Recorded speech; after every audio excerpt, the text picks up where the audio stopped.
There's a quiet that comes with late September in Lake Haven, the kind that hums under the surface like a held breath. Tourists gone.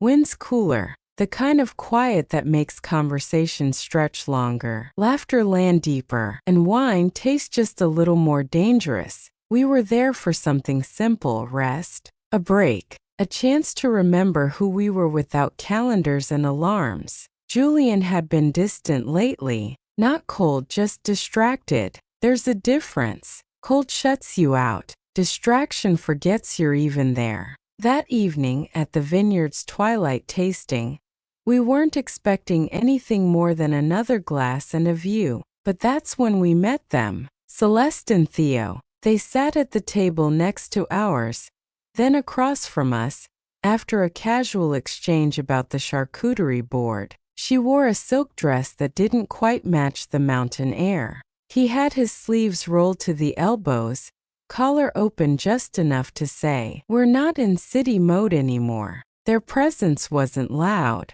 but it lingered. Celeste laughed like the world had never told her to be smaller, and Julian noticed. I saw it in the way his fingers paused on his glass, his eyes catching hers one beat too long, but I didn't flinch, because I noticed Theo too. He had the kind of gaze that made you feel like a secret, not yet spoken aloud, and I didn't pull away when it landed on me. We started talking like people do when there's nothing urgent pressing in. Small things at first.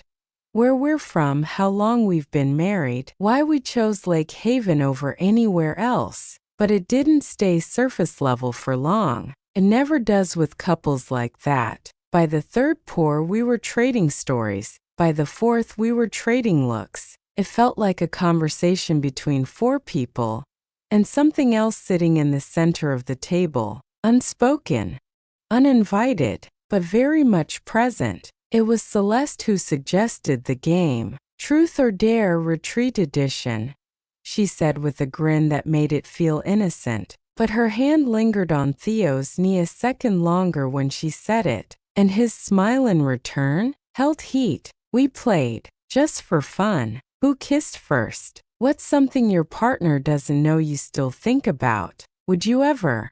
If no one found out? We laughed. We blushed. But the questions weren't what made my skin feel warm. It was the way Theo looked at me after I answered, the way Julian didn't interrupt, and the way Celeste leaned in, whispering something to Julian that made him blink slowly, like he was rebooting an entire version of himself. That night, back in our room, we were both quiet. Not the kind of silence that hurts, the kind that knows. He undressed methodically, like someone moving through a routine that no longer fit. I sat on the edge of the bed, hair still smelling like oak-aged wine and something more dangerous. He got in beside me, still warm from the bath, but made no move, and neither did I. Not at first, but I couldn't stop thinking about the way Theo looked at me, or how Celeste ran her fingers up the inside of Julian's arm while telling a story about their honeymoon in Spain. My heart beat louder than it should have, not from fear, from something I hadn't let myself feel in a long time, possibility. And when I finally asked Julian, softly, staring at the ceiling, not daring to look at him, "Do you think they would?" He didn't answer right away. He just laid there beside me, staring into the dark, like he was trying to find a version of the question that didn't scare him. Eventually, he whispered, "They seem open," and neither of us said anything more. But something had already begun. Not the act itself, the invitation. The next morning came with clouds, not the heavy kind, the kind that blur sunlight just enough to make you question the hour, or the choices you haven't made yet. Julian was already awake when I opened my eyes. He stood by the window, coffee in hand, wrapped in the hotel's robe. His shoulders were bare. So was his expression. He turned when he felt me stir. "You sleep okay?" Enough. It was the kind of exchange people in long relationships have when what they really want to say would take too long. I got dressed slowly, choosing a sweater that smelled like home. We didn't mention Theo or Celeste. but their presence, or maybe just the echo of them, still hung in the air. At breakfast, we sat across from each other on the patio. I sipped orange juice I didn't want. Julian ordered something he didn't finish. 2 tables over, I saw Celeste's silhouette before I saw her face. Flowy white wrap, sunglasses, bare legs tucked under her like a woman perfectly at ease. Theo followed behind, shirtless under a linen jacket, casual, controlled. His eyes swept the space until they found us, and when they did, he didn't look away. No one waved, no one spoke, but the silence between our tables said more than any greeting could. And when Celeste smiled behind the rim of her glass, I realized I wasn't nervous. I was curious. Back in our room later that afternoon, I poured a glass of wine and sat by the sliding doors, watching the lake darken under early dusk. Julian paced slowly, not aimlessly, just waiting for something he couldn't name. He finally stopped at the edge of the bed and said, "More to the air than to me. They're serious about what they're offering." I didn't look away from the lake. "So are we." He sat down, not beside me, near enough, but there was a space between us, thin as breath, wide as fear. "The real question," I said, "is what are we serious about?" He didn't answer, not because he didn't have one, but because some answers shift everything the second they're said aloud. I could hear his breath, steady but weighted. I could feel him trying to decide whether to cross a line. Not with them, with me. Finally, I turned to face him. "Let's just see what happens," I said. "If we open the door." He didn't move. Not right away, but he didn't look away either. And that was how I knew. Midnight doesn't feel like midnight in places like Lake Haven. It feels suspended, as if time has agreed to hold its breath. The lounge was almost empty when we stepped in. Low lights, soft jazz humming from somewhere unseen, the kind of setting that made excuses sound silly. Theo was already there, glass in hand, one leg stretched across the rug like he owned the space. Celeste stood by the window, her wrap barely tied, as if even fabric was an afterthought tonight. Julian walked beside me, close but quiet.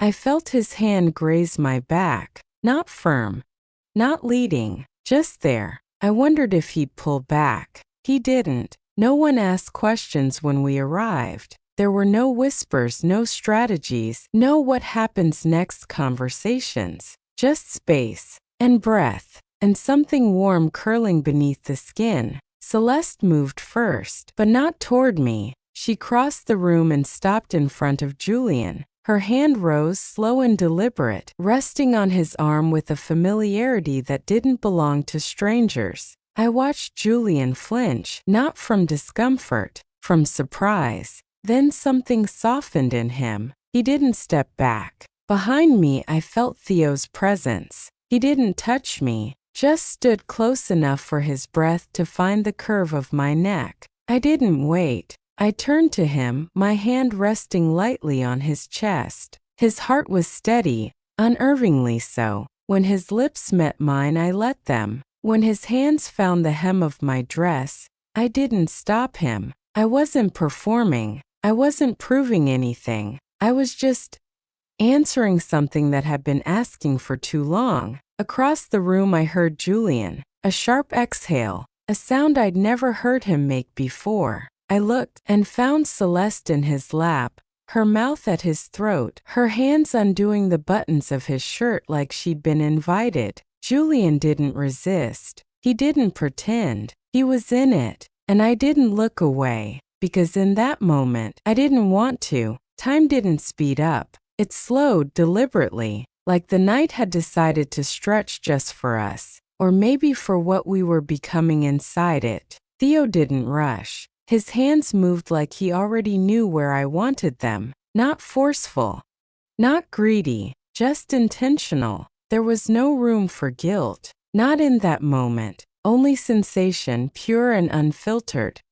The kind that lives under your skin and dares you to remember what you've forgotten about yourself. I heard Julian again, a sound that made me freeze for half a breath. Later, when everything slowed and we lay tangled in the silence, no one reached for their clothes, no one filled the room with nervous conversation. We were four people suspended in the aftermath, sweat, breath, skin still humming, but it wasn't about what we did, it was about what we let happen, with full awareness, and no one stopped it, not because we couldn't, but because we didn't want to. Julian sat upright, palms over his face, not in shame but in weight, like the reality had just now landed fully inside him. Theo walked past me, grabbing a glass of water like it was the most normal thing to do. Celeste disappeared into the bathroom, robe trailing behind her like she was leaving behind a version of herself that no longer fit.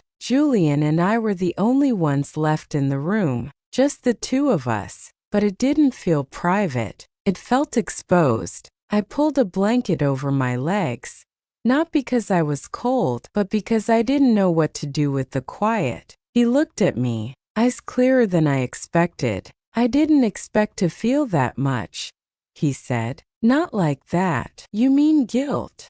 I asked. He shook his head. No, that's what I expected, but it wasn't guilt. It was real, like I forgot to be careful. Like I stopped performing. I held my breath, because I knew exactly what he meant. And I whispered, I felt that too. We didn't speak about it the next morning. Not during breakfast. Not during the long, quiet drive home. Not even as we unpacked the clothes that still smelled faintly of cedarwood and wine. But the silence between us wasn't cold. It wasn't angry. It was something else entirely. Stillness. Julian made coffee. I folded towels. The mundane felt exaggerated, like we were trying to prove something to ourselves, that we were still us, still normal. But the thing is, once you've said yes to the unspoken, normal isn't something you just step back into. You carry the echo with you.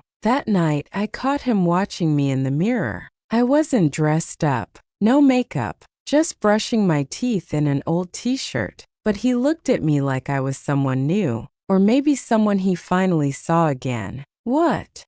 I asked, toothpaste still foaming in my mouth. He shrugged, eyes soft, steady. You seem more awake. I rinsed, wiped my face, and looked at him directly. He nodded. I think I'm still catching up. That night, we didn't make love. We didn't even try. But we curled into each other in a way we hadn't in months. Forehead to shoulder, knees brushing, breath sinking up in the dark. No reaching, no reclaiming, just choosing to stay. We never dissected it. We didn't replay the night, didn't ask what each moment meant. No mention of Celeste's hands, or Theo's mouth, or the sounds we made that we'd never made with each other. It wasn't denial. It was something more fragile, respect. For the fact that we had shared something neither of us fully understood yet. In the days that followed, we moved differently. Julian kissed me longer before work.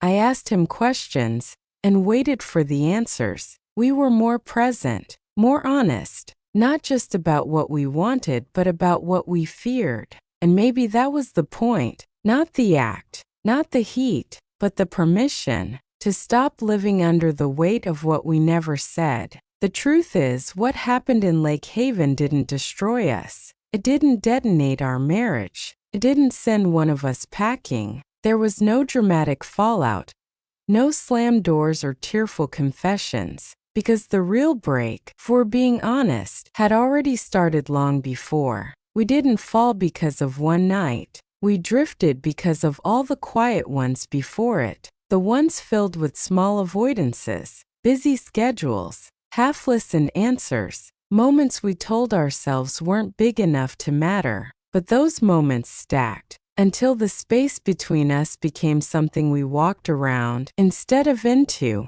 Lake Haven didn't ruin us. It revealed us. The drive back home felt different. Not heavy, just still. Like both of us were adjusting to the size of who we had become. Julian kept one hand on the wheel, the other resting loosely near the gearshift. His fingers tapped every now and then, like there were thoughts trying to climb out, but none brave enough to land in words. I didn't push him. I just looked out the window, letting the pine trees blur past, their shadows sweeping across the road like questions we hadn't yet asked. We stopped for gas just outside Sacramento. As he pumped fuel, I stood beside the car, sipping water, and finally said it. "Do you think we broke something?" He didn't look at me right away, just watched the numbers on the pump tick upward, then finally turned. I think we found a crack that was already there." That sentence, simple, honest, bare, felt heavier than any accusation,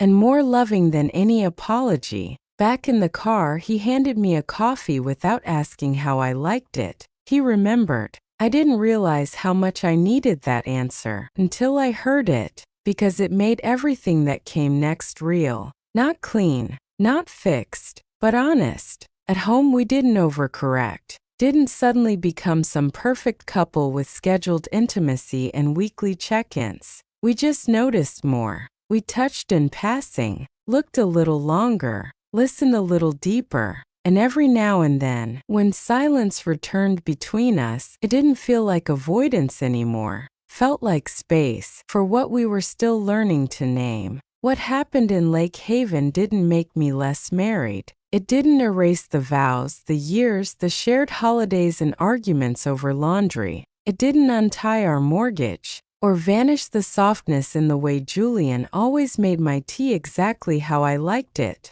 No, what happened didn't break me. It reminded me that underneath the wife, the routine, the invisible labor and the practiced smiles, I am still a woman, with a body that aches, with a heart that stirs, with a hunger I'd buried in the name of being fine. For a long time I forgot, not all at once, but in the slow, almost graceful way that women do when we're praised for being low maintenance, easygoing, stable. I became easy to please because I stopped asking for anything real. And slowly I convinced myself that numbness was maturity, that quiet was peace, that longing meant selfishness. But that night, when Theo touched me like I hadn't been touched in years, when my breath broke free from my chest without apology, when my husband looked at me and didn't see obligation or habit, he saw desire, I realized just how far I had drifted from the woman I used to be.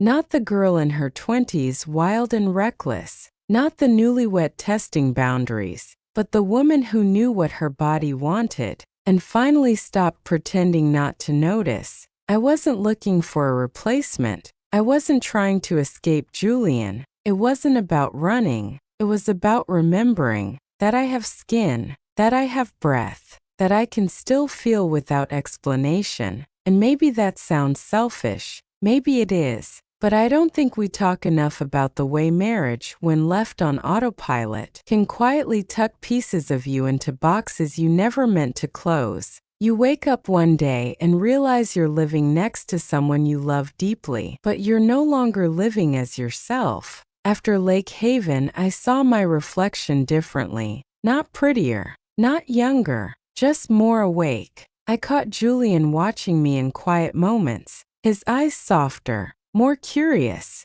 like he wasn't just looking at his wife. He was looking at a version of me that had returned. One night, a week after we got back, we sat in bed without touching. The TV was on, but neither of us were watching. He turned the volume down, then turned to me. "You've changed," he said. I didn't respond right away. Then I asked, "Do you like it?" He didn't smile. "I don't know yet, but I see it, and I think I missed her, whoever she is." I swallowed, because that woman, the one who took up space without shrinking, the one who asked for pleasure instead of waiting for permission, she had been missing for a long time. And part of me blamed myself, but another part, it whispered, "Welcome back." I started dressing differently, nothing drastic, just more deliberate. I wore perfume again, not for him, not for anyone. For me, I let myself dance in the kitchen when no one was watching.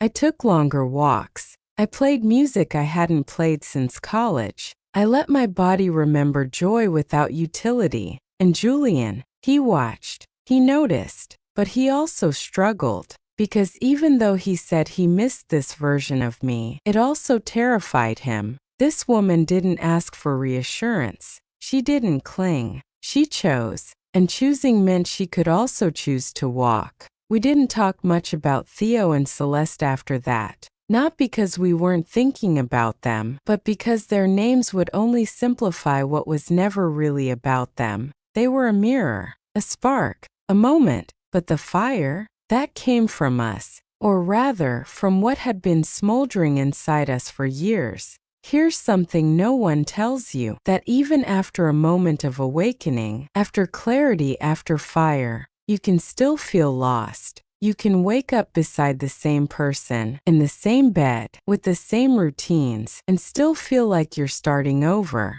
That's what it was like for us. Me and Julian, we weren't fighting. We weren't cold. We weren't avoiding each other. But we were circling, like two people who had already said too much, and now didn't know how to say the rest. We had cracked something open, something honest, something needed. But honesty doesn't always come with a manual. Desire especially doesn't follow a script once it's been uncaged. That much I knew. I saw it in the way he lingered longer in doorways, how he reached for me in the kitchen, his hands unsure like he was learning the curve of my back all over again. But there was a hesitation too, like he wasn't sure if he was still allowed. Or worse, if he still knew how to hold the version of me who had returned. I wasn't the same. I knew that. He knew that. And that's where the new distance came in. Not from betrayal, but from rebirth. Because falling in love with someone again isn't always romantic. Sometimes it's terrifying. One night, I sat alone in the living room after Julian had gone to bed. The lamp was low, the wine glass half finished. And I realized something I didn't want to admit. I missed him, even though he was just a room away. Not the old version, not the man I married a decade ago, but this Julian, the one who had watched me become undone in front of someone else and stayed. I missed the way he used to touch me without thinking, the way his body used to speak before his brain interfered. Now, even in his desire, there was calculation. Not because he didn't want me, but because now he was afraid of getting it wrong. And that's what new distance looks like. It's not always silence. It's not always avoidance. Sometimes it's watching someone try too hard and wishing they'd just come closer without asking for permission. A few nights later, I finally said it. You don't have to be careful with me. He looked up from his side of the bed. I'm not trying to be. But you are, I said softly. And I get it. But if we're going to find each other again, we can't keep tiptoeing. He nodded slowly. You've changed, he said again. You feel powerful now. Is that a bad thing? No, just new. We stared at each other for a long moment. No heat, no tension, just the truth, sitting between us like a third pulse. And in that moment I realized desire had returned, but now we had to relearn how to want each other. Not because we had to, but because we still could. It didn't happen with urgency. There was no moment of hands pulling clothes, no dramatic kiss in the hallway, no music swelling in the background. It happened quietly. A Thursday night,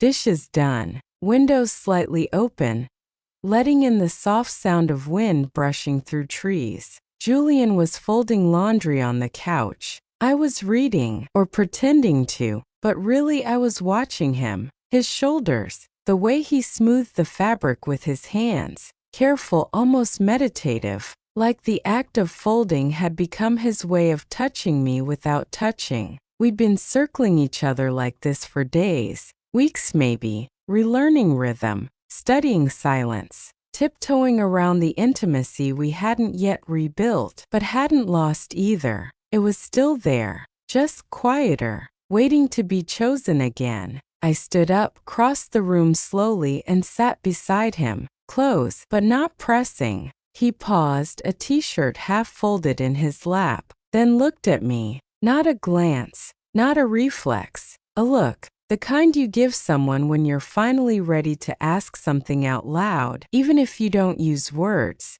I reached for his hand. He didn't flinch. He didn't squeeze. He just let our fingers rest there side by side, warm, still. That's when I realized touch didn't have to mean urgency anymore. Could be slow, deliberate, sacred. We sat like that for a long time. No kissing, no speaking, just feeling the gravity of skin recognizing skin after everything. Later in bed, I turned toward him. He was already awake. "Hey," I whispered. "Hi," he said back. No smile, no performance, just him, just me. I moved closer. He met me halfway. Our foreheads touched first, then our noses, then slowly our lips. No hunger, no fireworks, just a quiet knowing, like finding a melody you'd forgotten you loved. His hands didn't rush. They explored not to conquer, but to learn.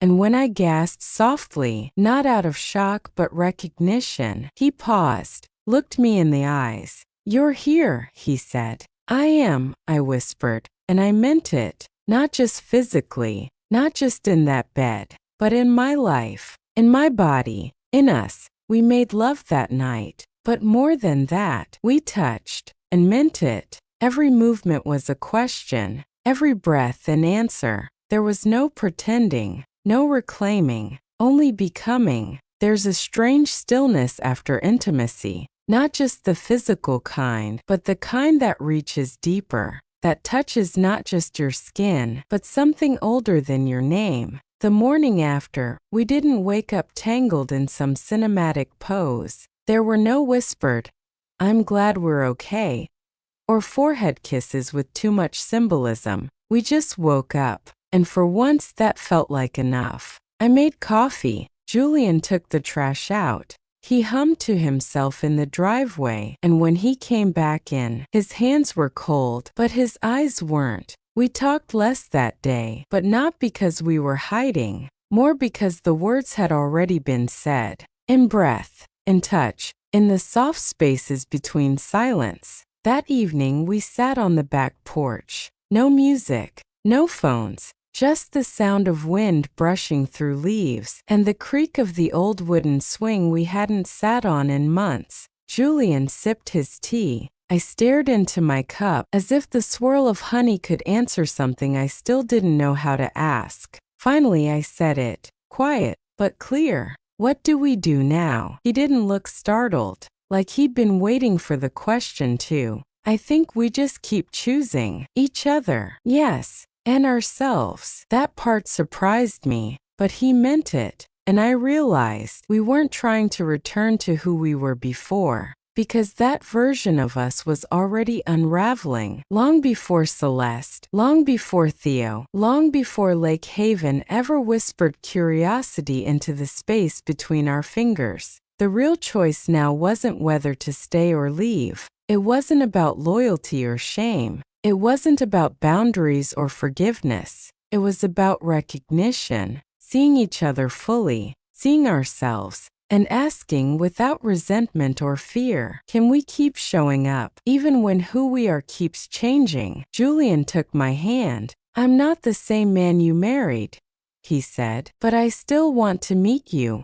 Every version of you." I blinked against the sting in my eyes. I want that too, but it might mean learning how to hold each other differently. He nodded. "Then let's learn." And maybe that's what real commitment is. Not the ceremony, not the promises you whisper over cake and champagne, but the choice to keep showing up, even when the map changes, even when the road narrows, even when the version of us from 5 years ago doesn't fit anymore. Some couples fall apart because they stop changing. Others fall apart because they do. We were learning how to fall together again, not perfectly, but presently. In the end, it wasn't about Theo or Celeste. It wasn't about the night in Lake Haven, the sounds, the touches, the way my husband watched me become someone I hadn't been in years. It wasn't even about crossing a line. It was about remembering who we were,